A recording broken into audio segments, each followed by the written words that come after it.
Vous écoutez Culture Média sur Europe 1, 9h30, 11h avec Thomas Hill et votre invité ce matin, Thomas. Oui, je reçois ce matin Bertrand Burgala, producteur, arrangeur, musicien et président donc du SNEP, le syndicat national de l'édition phonographique qui représente les maisons de disques. Et alors vous avez sorti une étude très intéressante il y a quelques jours sur l'état du marché de la musique en France. Et alors la première leçon, c'est que les Français écoutent de plus en plus de musique. Sur une année, on passe chacun l'équivalent de 40 jours et 40 nuits à écouter de la musique. C'est énorme.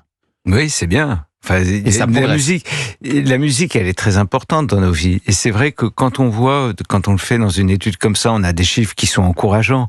Mais le poids économique de la musique par rapport au poids qu'il peut avoir dans nos existences, il est très modeste en fait, parce que la musique, on l'entend. Évidemment, il y a aussi une différence, c'est qu'on l'entend parfois en bruit de fond un peu partout, et puis on l'écoute vraiment beaucoup. Et c'est vrai que les modes d'écoute aujourd'hui, ils n'ont jamais. Je pense que pour l'auditeur, là, c'est pas le producteur qui parle, mais c'est l'auditeur. Ça a jamais été aussi formidable parce qu'on peut écouter à peu près toute la création de tous les temps sur les plateformes de streaming, partout, tout le temps, en fait. Et quelle que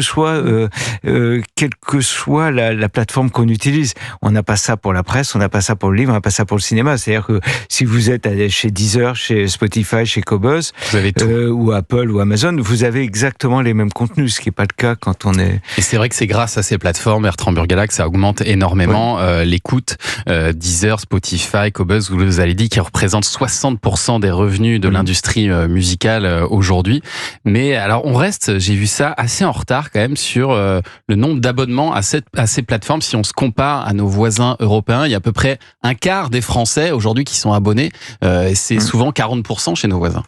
Oui, alors on est dans le même cas alors il y a peut-être des caractéristiques culturelles que l'Europe du Sud. Alors, mais c'est vrai que par rapport aux États-Unis, à l'Angleterre, à l'Europe du Nord, on est très très en dessous. Et on arrive. Enfin, les explications, je pense qu'il y a aussi, il y a une croyance que le streaming rémunère mal, par exemple. Et j'y pensais. Enfin, quand on voit le succès de ce qu'a fait Nicolas Chaban avec ses kits patrons pour le lait, où on voit des personnes qui sont contents de payer un peu plus cher du lait en sachant que ça va aller au producteur. Je pense qu'il y a cette croyance, alors que c'est beaucoup plus subtil, beaucoup plus complexe. C'est-à-dire que le streaming, c'est le seul mode, le streaming par abonnement, c'est le seul mode qui rémunère les artistes et les producteurs aujourd'hui, mais effectivement, il faut arriver à améliorer un certain nombre de dévoiements, de difficultés qu'on peut avoir. Oui, parce que beaucoup d'artistes s'en plaignent quand même. Mais ils ont raison, parce que il y a mais c'est pas la faute des plateformes, c'est qu'il y a de plus en plus de titres. Il y a 1 million de nouveaux titres par semaine, mais il n'y a pas une croissance du nombre d'abonnements en même temps. C'est-à-dire que quand les abonnements il y a une croissance de 6% ou des abonnements ou de 9%, je crois, pour la France. Mais ça n'a rien à voir avec l'inflation de contenu qu'on peut avoir. Bien sûr. Et donc, quand il faut partager après ces revenus, ça nous pose d'énormes problèmes. Et alors, un autre enseignement de votre étude, Bertrand Burgala, c'est que pour la première fois, les ventes de disques vinyles sont repassées devant les ventes de CD. C'est la première fois que ça arrive depuis 1987. C'est vrai, et c'est vrai que le physique se maintient. Ce qui est étonnant aussi, enfin très intéressant, c'est que c'est essentiellement des moins de 35 ans qui achètent des vinyles et des CD.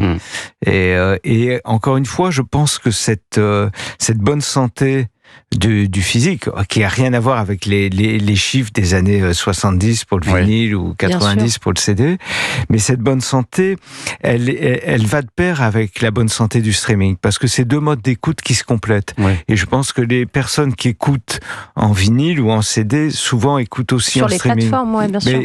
Et c'est le plaisir d'avoir l'objet à la maison, le garder. Et c'est vrai qu'on peut savoir ce qu'on va entendre. Moi, qui suis, disons, d'un certain âge, quand j'allais chez un disquaire, on demandait à écouter un vinyle, on essayait de se faire une idée, puis on en écoutait un deuxième. Si au troisième, on n'avait rien acheté, on n'osait pas demander un autre. Aujourd'hui, on peut tout écouter, se faire sa propre idée. Et ça, je trouve ça assez remarquable. Mais alors, la grande menace pour l'industrie musicale, eh bien, c'est ça, écoutez.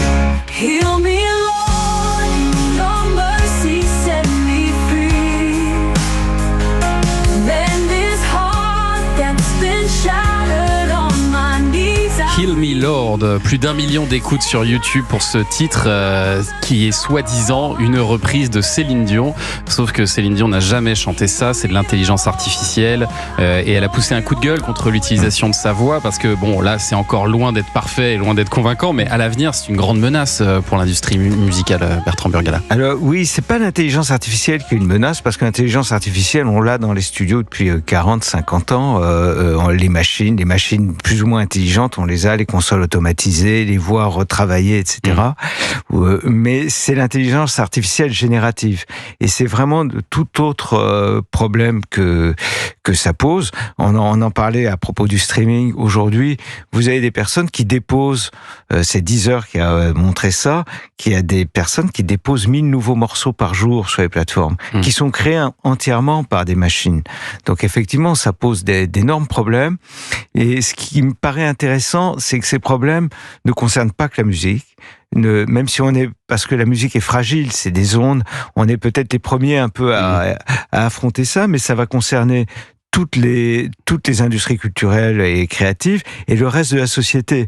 Donc je pense qu'il faut qu'à travers la musique qu'on se pose des questions qui vont concerner tous les autres métiers. Et c'est pour ça que nous, toutes les réflexions qu'on a, on essaie de pas être trop catégoriel là-dessus, parce qu'on ne demande pas d'exemption, on ne demande pas quelque chose que nous on nous sauve et quitte à sacrifier d'autres métiers qui vont être beaucoup plus impactés. C'est toute la culture qui va être touchée, effectivement. Restez avec nous, Bertrand Burgala, pour suivre l'actu des médias dans un instant. Oui, avec le journal des médias de Julien Pichenet qui arrive dans un instant sur Europe 1. Et ce matin, on va parler de Vincent Lagaffe qui pourrait bientôt être à la tête d'un tout nouveau divertissement sur les chaînes du groupe RMC.